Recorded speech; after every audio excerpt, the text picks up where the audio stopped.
Broadcasting yet. Oh. Oh, nope, now we are. Now we're broadcasting. Oh my gosh, that is so bright. I quit doing that. All right.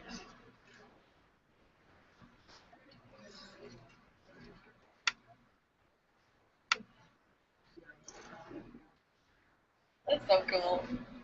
So is that on the screen when you're broadcasting? It's picking up. So like, are they seeing us or are they seeing They're them? seeing everything that's on that screen right there. Oh.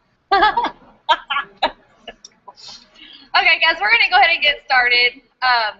I'm Brooke Whitlow. At Lincoln's Lady 96 is my Twitter username because I'm from Hodgenville and I have always been obsessed with Abraham Lincoln. So I always feel like I need to explain my Twitter username so people don't think I'm weird.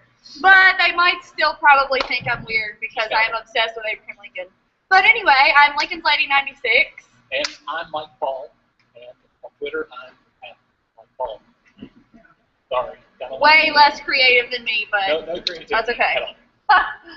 Okay, we're gonna talk to you guys a little bit about Twitter.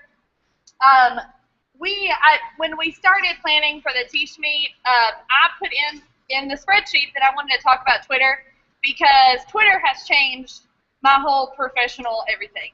And Mike saw the spreadsheet and he was like, "Hey, let's do it together," because our little professional union here was born from Twitter. And we're going to talk a little bit about that. So we're going to co-present and hopefully share some Twitter enthusiasm with you guys because we are both super enthusiastic when it comes to Twitter, for sure. Yes. Oh, do you want me to keep talking? Sure, you can okay. talk. Okay, so just to tell you a little bit about me and how I got involved on Twitter, I had a Twitter account for 1,000 years. I actually had to create one as part of my graduate work at Western, and it was one of those things where I created an account and then whatever, when I finished class, I stopped using it.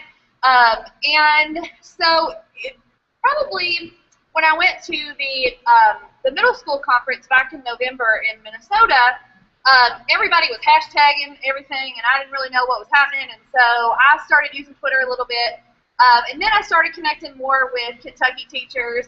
I teach at East Hardin, and I have been, this is going on my 8th year teaching. I had always taught social studies, and this past year I actually moved to technology. So I teach 6th through 8th grade technology education at East. And for me, when I moved into that job, I was really excited about it. My principal asked me to sort of write a curriculum for that class, except the drawback was I was not connected to a team. I mean, I had my related arts teachers who are wonderful, but one teaches art, one teaches band, and so I didn't have those people to bounce ideas off of and to sort of connect with, and so that's kind of when I turned to Twitter and met all kinds of Kentucky teachers and even teachers outside of Kentucky, because once you start getting involved on Twitter and you start getting involved in Twitter chats, you're going to start connecting with teachers all over the country, not just in Kentucky. And are you going to talk about this? Yeah, talk about that. Yeah, well, let me just to insert connecting with people all over the world. It's not just teachers. All kinds of people and organizations on Twitter that are in education or other realms. So you can make connections with experts in a field, like if you're teaching in a physics classroom, you can connect with physicists, with engineers, maybe Skype or do a Google Hangout with them through connection on Twitter. You can make lots of really good connections in the education realm. Anybody ever heard of Marzano Labs? Robert Marzano? Yeah. I tweeted something one day about, it's a little infographic, it's on my blog, 27 ways to engage students in Nevada or something like that. Marzano Labs picked up on that, retweeted it to however many gazillion followers they have. That day my blog got like 500 visits because of one little tweet that I sent out, and somebody who really is somebody that picked it up and was like, hey, this is pretty cool. I want to share it with all my followers. So it's things like that that not only help you connect with other people, but bring people to you. So if you're the world's best 3rd grade history teacher, put your stuff out there on Twitter, and somebody will find it and make a good connection, and maybe they'll come and present to your class remotely, or present to their class remotely. And that's just some of the cool things that can happen with Twitter. Yeah, and I mean, up there I put as a bullet, it reignited a passion for education for me. I mean, you know, when you're connecting with hundreds and hundreds of other teachers, I mean, that's hundreds and hundreds and hundreds of ideas that you're going to get and that you're going to see. And so, you know, everything that I have done this year and everything that I have tried this year, honest to goodness, 90% of it came from an idea that I saw on Twitter. And there is so much value in that, and being involved, you know, you make connections. There was a teacher that I connected with that's actually in St. Louis, and we have collaborated with our classes, and we have done things, you know, where our kids are working together, and you know, I'm going to let you talk about the hangouts and stuff, but I mean, you know, there's all kinds of options and opportunities out there just from Twitter. I mean, it's kind of crazy when you think about it, and new friends, that's always good too. I think Twitter is like the world's biggest faculty lunchroom. It really is. It's a place where you can go and hang out. You can share ideas with other people, or you can just be like, you can gripe a little bit if you want to and complain, and somebody else will be there on Twitter that has been through what you have done, and it can be that shoulder to cry on, even if they're 1,500 miles away. You may not have anybody locally around you that can help you through whatever situation you're going through, but I can guarantee you there's somebody on Twitter that you can talk to and make a connection with. And these pictures are from Kisti back in March, and we were actually having the Kentucky Ed Chat right there in the lobby, which is why we're all on our different devices. And, you know, another example, too, of connections, I applied for the Google Teacher Academy this year, and if you've never heard about it, it's this, like, super exclusive club that's super hard to get into, and I didn't get into it, which is fine. I mean, you know, nobody tells me no all the time. They're going to eventually say yes, but one of the guys in this picture, he actually got into it, and it's Todd Norton right there in the tan-colored jacket, and, yeah. But, you know, one of the things that he did, he reached out to me and he was like, hey, you didn't get in. I'm going to share my application with you so you can see what an application looks like of somebody that did get in, and you can get ideas for your application that you fill out later. So, I mean, you know, there's all kinds of examples like that where, you know, you make connections with people and, you know, they become your friends and they help you. And, you know, and I honestly, I call my Twitter people my coworkers because they really are. I mean, even though they're different schools and they're in different parts of the state, they absolutely are my coworkers. So. And shameless plug for KY Ed Chat, looking at a live KY Ed Chat here in Kisti. Every Thursday night at 8 o'clock, we get together online and we use the Twitter hashtag KY Ed Chat, and we talk for an hour about lots of different education topics. And of course, it's free for anybody to join. You don't have to just come and start following the hashtag, and we'll talk about how to do that in just a second. People throw out ideas. We talk about different topics. We talk about technology education. We talk about Common Core. We talk about PGIS. We talk about everything. It's been going on for almost a year, and we've talked about a lot of stuff. And it's a great community. Very often we have other people join us from different states. Ours goes on at the same time as Tennessee and West Virginia, I think. Yeah, it's the same time as the middle school one too, the MS chat. Yeah, so there's all kinds of these chats that go on weekly, and you can join them anytime. Just join the community. And one of the great things too about that, I don't mean to interrupt you. Sorry, I'm really good at that. But you know, you're talking to like Mike. He has science and math background. I have a social studies, language arts background. Trisha Shelton, she does science. She's on there every week. And, you know, you're talking about something like technology, but you're hearing perspectives from all across, you know, different content areas. And so a lot of the things that somebody like me who teaches technology, you know, I can pull in those ideas that I'm hearing from all those different content areas and, you know, apply that to what I do. And that's just another benefit of talking to so many people with so many different backgrounds and such a, you know, huge array of knowledge that's really beneficial. Okay, so now that you kind of know why we love Twitter so much and why we use it so much, now we're going to try to give you a Twitter crash course for those of you that are not familiar with it, and Some of the things you may see, just because I have so many people that I follow, may freak you out a little bit, but it's okay. It's not what your life has to be like. I'm the exception to the rule. So let's see. Okay. First thing you do when you join Twitter is you make a Twitter handle. Brooks is at Lincoln's Lady 96. Mine is at Mike Paul. Whatever your name you want to be, you can have it be. I recommend that you use your real name or something that describes you very well, like Lincoln's Lady 96. Shelley Clark, Gal 2. So you make it your own. If you want to talk to somebody on Twitter, you just go into your Twitter application, whichever one that may be, and there's lots of them out there.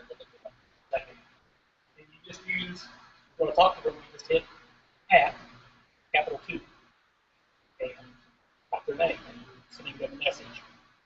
Hashtags, of course, are the most popular way on Twitter to follow different conversations. There's hashtag EdChat, hashtag EdTech, hashtag KY EdChat, hashtag TN EdChat, hashtag MathChat, hashtag FlipClass, hashtag SSChat, hashtag CCSS. There's thousands of these things out there that you can follow and learn from. Twitter lists, if you're going to choose to follow a lot of people, which you will, and you should, because you're building your community. And the bigger the pool is of people that you have, the more resources you have to pick from. Twitter lists will save your life. And they will make everything so much clearer rather than just going to twitter.com and following the Twitter home screen, which is what a lot of people do. And if you do that, you're going to miss about 99% of what you may really are interested in. Because when you follow several hundred people, things move fast. When you follow several thousand people, you can't keep up. You can't. And I'll show you that you can't keep up. My favorite application for using Twitter on laptop and desktop is called TweetDeck. Twitter owns TweetDeck. It's free. There's a Chrome extension if you're using the Chrome web browser, which you should be if you're not. There's also you go to tweetdeck.com and log in and use it. But that's really the best Twitter application out there. It updates in real time, so you don't have to keep hitting refresh like you do on all the other Twitter chats to get to see things update. And you can make columns of information to help sort things out. So we're going to take a look at what TweetDeck looks like.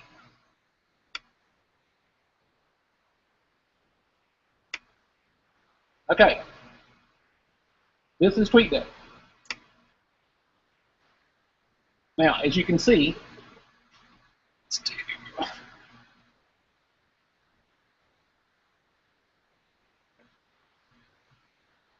this column here, it says home.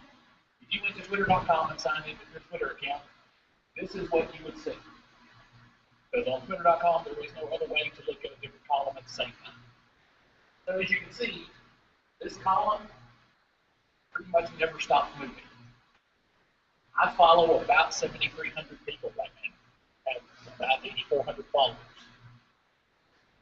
which, in the grand scheme of Twitter things, is not very much when you have celebrities that have millions and millions and millions of followers. But in the education community, 8,000 followers seems to be a lot for some reason. I've been on Twitter almost since day one, so. We'll have to get your autograph later. Yeah, like famous. They think I'm a big deal. So this is what I mean when you're following thousands of people, unless you find a way to filter it, you can't keep up with it. You just can't. So, thanks to the power of TweetDeck and Twitter lists, you can set up columns. So, this column here, this is a list that I set up in Twitter. And you can go to twitter.com and you can set up a list, or you can set up a list right here in TweetDeck.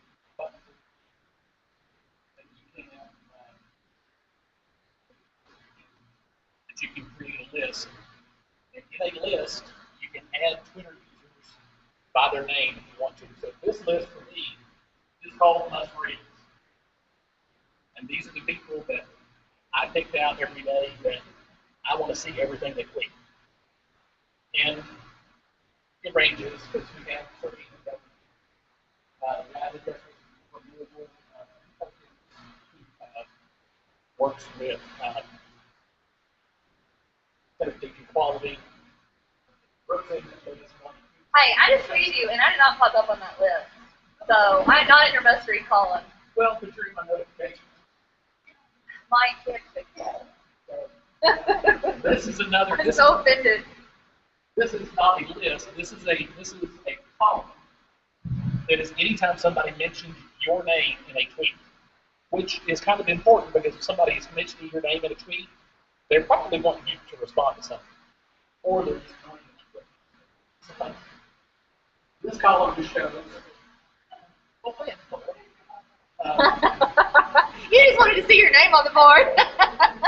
So this is anytime somebody mentions your name or they favorite your tweet, which is called a like on Facebook, that comes up. Anytime somebody follows you, Sabrina, follow me. This column here is based on the hashtag TMHCS. So everything that's tweeted that contains that hashtag will show up in this column for me. And that's a real great way for you to follow conversations, to follow Twitter chats. I just favorited his tweet if you wanted to see what that looks like up there in your notifications. Yeah. Let's go. This is the column that I have for KYN chat. Again, Thursday night at 8, this column moves pretty quick because there's 40 or 50 of us hopefully on at a time, all sharing stuff.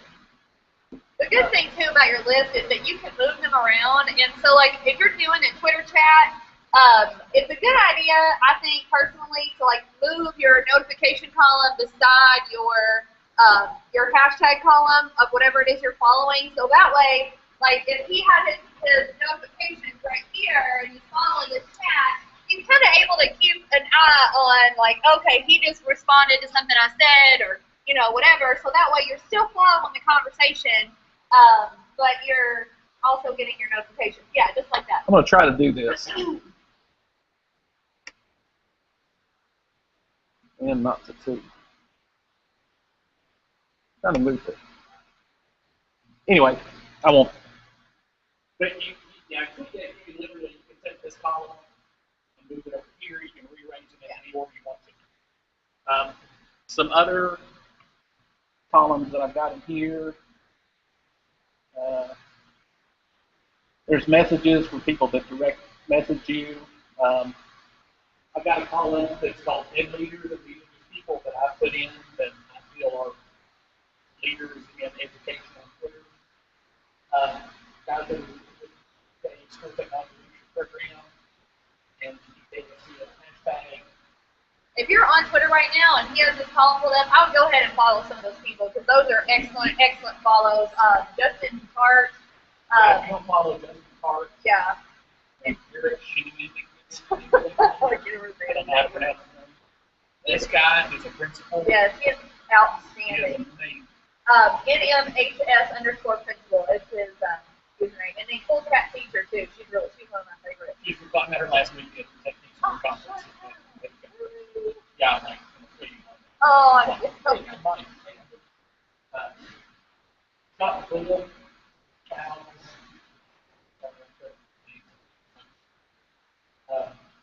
He's great. Has a great blog. Dangerously irrelevant.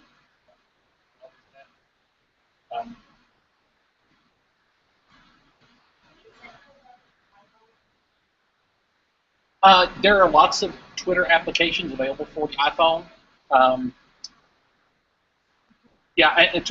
the Twitter app is okay. There's not a TweetDeck app for iPhone, unfortunately, and I don't know that there ever will be. I don't know why. Probably the best one to use on the iPhone and iPad is called TweetBot. TweetBot. It is a paid app. I think it's $2.99 or $3.99, something like that. Hootsuite is also pretty decent to use on iOS. Hootsuite is free. Hootsuite. Hoot, H-O-O-T-S-U-I-T-E. Hootsuite. I I don't know, Mike might have this in another slide, but, you know, my mom, every time she gets on Twitter, she's like, oh, it just gives me a headache. I don't like that Twitter. But don't think of it as another social media. I don't even put that in the same, even though it is, yes, it's social media, I don't put it in the same category as my Facebook or Instagram or whatever, because my Twitter is like my professional, it's like, I mean, it is imperative to me as a teacher. I mean, I can't tell you how many times, like, in the middle of the day, I'll be in class, like, oh, what was that thing? And then I'll get on Twitter, and I'll check it, and I'll pull it up, you know, and show the kids or something. So don't, you know, if you're feeling overwhelmed with this, try not to think of it as another social media. You know, it's something that is going to help you, and it's going to make your life easier. You're going to get more excited about things. It's a tool. Yeah, it is. It is a tool.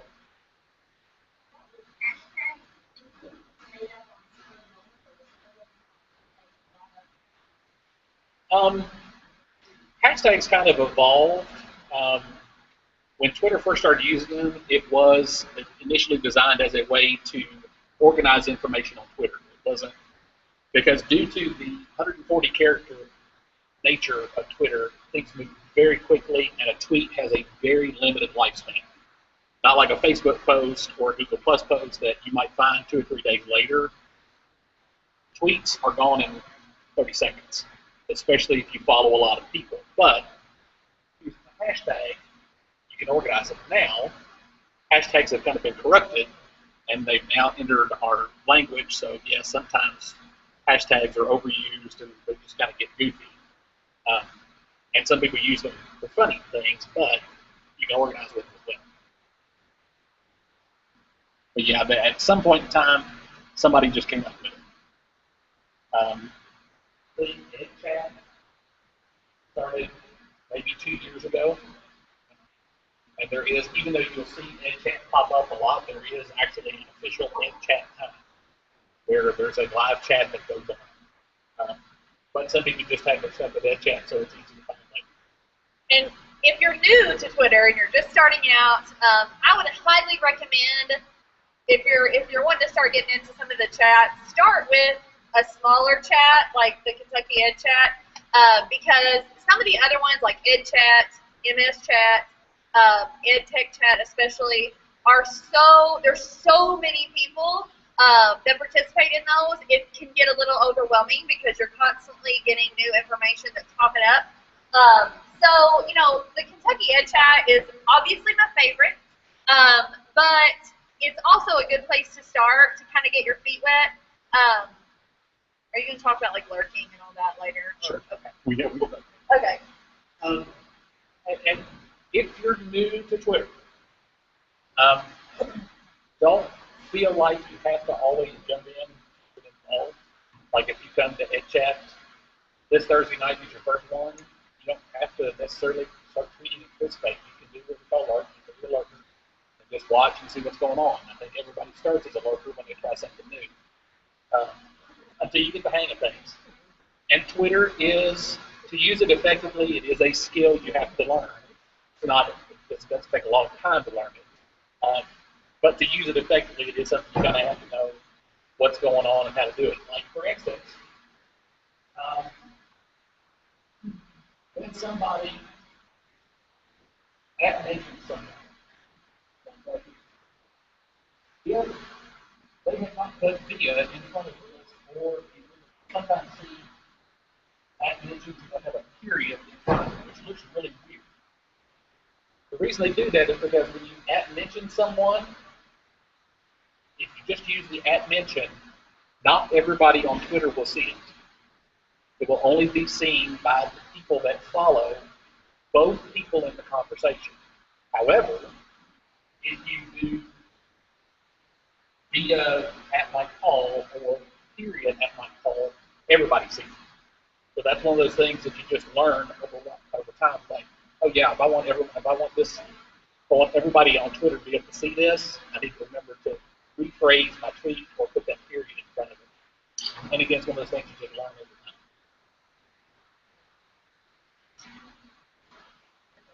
Yeah.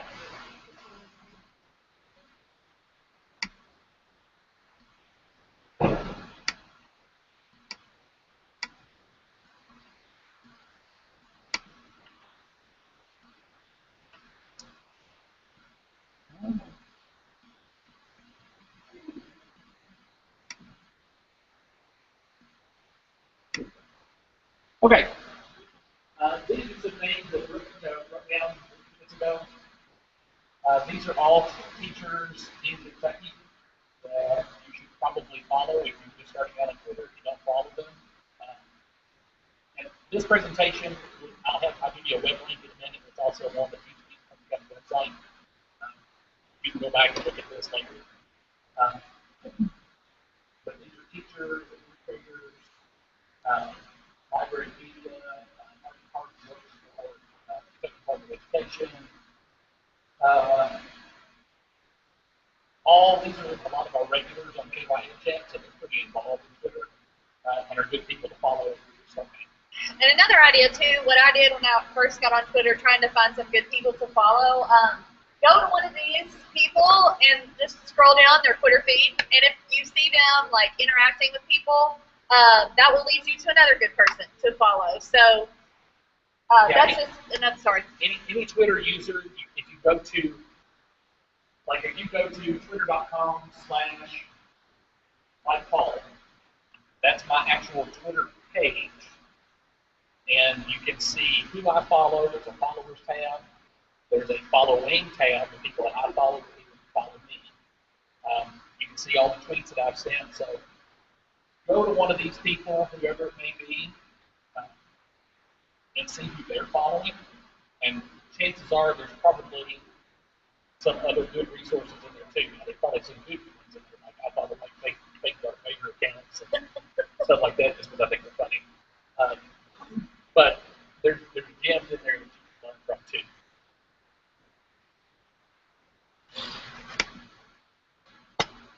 Anybody have any questions? Twitter's a lot. If you go to teachflip.com/TMHCH, that's teachflip.com, that's my website, /TMHCS.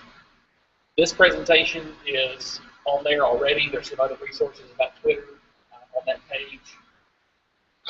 It's also got links. What's that? TMHCS. Teach Me Hardin County Schools, TMHCS. This presentation is there. My presentation this afternoon on blogging and podcasting are also there. And Jamie will plug for later.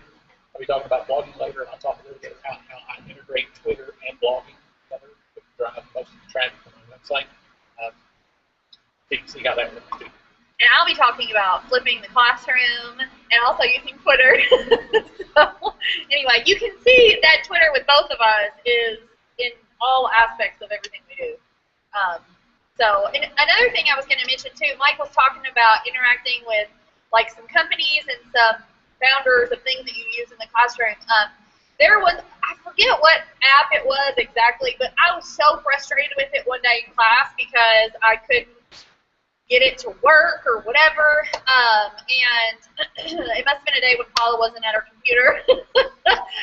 Bless her soul, she gets way too many emails from me, but anyway, so I started tweeting this company, and I was, I don't know, I said something like, I can't figure this out. Well, they started tweeting me back, and they were answering my questions, and they asked me to direct message them by email, and so it was a way for me to reach out to find a solution to the problem that I was having right there in class at that moment. So, it's another great resource if you have issues like that and Paula is unavailable. Or dealing with one of my issues. Oh, really? Yeah. Yeah. It's because companies watch their Twitter accounts and they'll keep an eye on things. Also, if you're really nice to companies and say good things about them, you can get some cool stuff. There's a company that I use to manage email addresses for some of the websites that I do. And one day a few months ago, their service was getting attacked, and they were down. They were down for most of the better part of a day. And I've used these guys for a long time, and I simply tweeted out, hey, it looks like this company is having some issues today. Their website's attacked. I know the guys there. They're great. Their customer service is great. I know they'll get through it. Hang in. They tweeted me back and said, thanks for your support. Thanks for being so nice. About a week later, I get a box at my house. Inside this box, there's a couple T-shirts, there's a coffee cup, There's some notebooks. There's just little handwritten, not typed, handwritten note from somebody from the company. Hey, we really wanted to appreciate you for what you said the other day. Thanks for the nice comment. I mean, they probably had $100 worth of stuff in this box just because I sent out one little 140 character tweet. That was nice of you. So you never know. I've gotten a free trial for like it's a video creation tool that I had used and I wanted to try before I bought, kind of thing. And they saw a tweet and sent me a free trial for this program that I wanted to try. So I mean, it is very valuable. Hopefully, you will find the value in that too. Mike is going to tweet out a link to a Google Doc where you guys can add your names to that. It'll help us connect with you on the Kentucky Ed Chat. Donnie Piercing, he's the moderator of the Kentucky Ed Chat on Thursday nights, and he created a Google Doc spreadsheet. And it has a lot of good followers, like not more than just the few that we put on the slideshow. And so he's going to tweet that out on the hashtag so you guys can click on the link. You can add your name to that to help us find you, and you can also look on that list and get some good people to follow too. Also, shameless plugs for other Google products, since we're fans of them as well. This presentation, if you didn't notice, was created using Google Drive, which means that Brooke and I can work on it remotely at the same time and share it, make changes. Like we added stuff to it right before we started, and then updated immediately. The embed that I put in on the Teach Tech website has already been updated, so immediately. So that's really cool stuff. And I'm using Google Apps, which we all now have access to. Yay! Woo! Doing the happy dance. Google Apps are pretty awesome. A lot of really neat things. And Google Teacher Academy, if you're interested in that, I can get you hooked up with Donnie Piercing. There's another Google Teacher Academy in December in Austin. There's going to be one more this year, so they'll have the application period for that will be open soon, I'm sure. Other than that, thanks. I think it's lunchtime. Oh, by the way, too, this entire presentation that we just did here live is on YouTube. We recorded it live, watching us through Google Hangouts on air. I'll also put this on that website as well, so you can go back and watch and reference if you like.